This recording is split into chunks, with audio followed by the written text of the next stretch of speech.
ভারতীয় সংবাদ মাধ্যমকে ইমরান খানের বোন নরিন খান নিয়াজির সাক্ষাৎকারকে কেন্দ্র করে নতুন বিতর্ক ছড়িয়েছে পাকিস্তানে। এ নিয়ে ক্ষোভ প্রকাশ করেছে পাকিস্তানের তথ্যমন্ত্রী আতাউল্লাহ তারার। তার অভিযোগ, এই সাক্ষাৎকারে পাকিস্তানের সুনাম ক্ষুণ্ণ করা হয়েছে। অন্যদিকে ইমরানের স্বজনদের অভিযোগ, কারাগারে ইমরানের সঙ্গে তাদের সাক্ষাৎ করতে দেওয়া হচ্ছে না। এই অবস্থায় উত্তেজনা বাড়ছে ইসলামাবাদ থেকে রাওয়ালপিন্ডি পর্যন্ত। কারাবন্দী সাবেক প্রধানমন্ত্রী ইমরান খানের সঙ্গে পরিবার ও দলের সদস্যদের সাক্ষাৎ সংক্রান্ত জটিলতা চলার মধ্যেই তার বোন নরিন খান নিয়াজি ভারতীয় সংবাদ মাধ্যমে সাক্ষাৎকার দেন। আর সেই সাক্ষাৎকারকে হাতিয়ার করে সরকার পক্ষ অভিযোগ তুলেছে এটি ইমরান খানের পরিবারের একটি পরিকল্পিত পদক্ষেপ।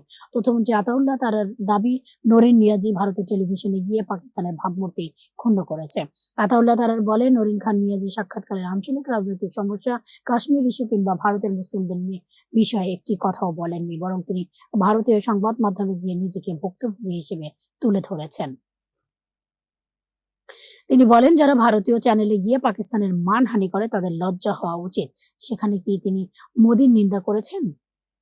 মন্ত্রী আরো অভিযোগ করেন, নরিন নিয়াজি দখলকৃত কাশ্মীর বা শহীদদের বিষয়ে কিছু বলেননি। ইমরানের বোনদের দাবি, তাদের ভাইয়ের সঙ্গে দেখা করতে দেওয়া হচ্ছে না। গত সপ্তাহে তার ৩ বোন আলিমা, ওজমা, নরিন কারাগারের বাইরে অবস্থান নেন।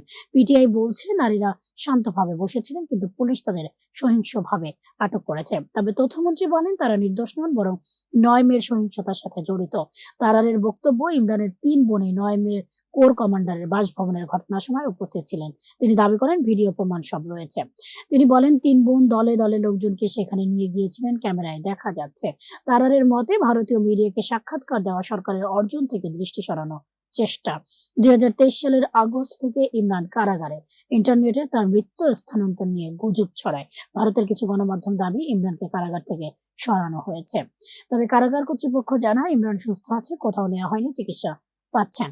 পিটিআই জানিয়েছে, ২ ডিসেম্বর ইসলামাবাদ হাইকোর্টের সামনে বিক্ষোভ হবে। ইমরানের সঙ্গে সাক্ষাৎ নিশ্চিত করা এই কর্মসূচির উদ্দেশ্য। প্রদেশের মুখ্যমন্ত্রী সুহাইল আফ্রিদি পেশোয়ারে পৌঁছেছেন এবং সংসদীয় কমিটির বৈঠক ডেকেছেন।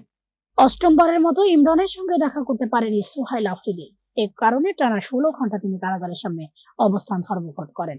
ইমরান খানের বিচার, তার পরিবারের ওপর অভিযোগ, ভারতীয় মিডিয়ার সাক্ষাৎ এবং পিটিআইয়ের বিক্ষোভ সব মিলিয়ে পাকিস্তানের রাজনৈতিক উত্তেজনা আরো চরমে। পরবর্তী আদালত সিদ্ধান্ত, সরকারের অবস্থান পরবর্তী দিনগুলোতে বড় প্রভাব ফেলবে পাকিস্তানের রাজনীতিতে।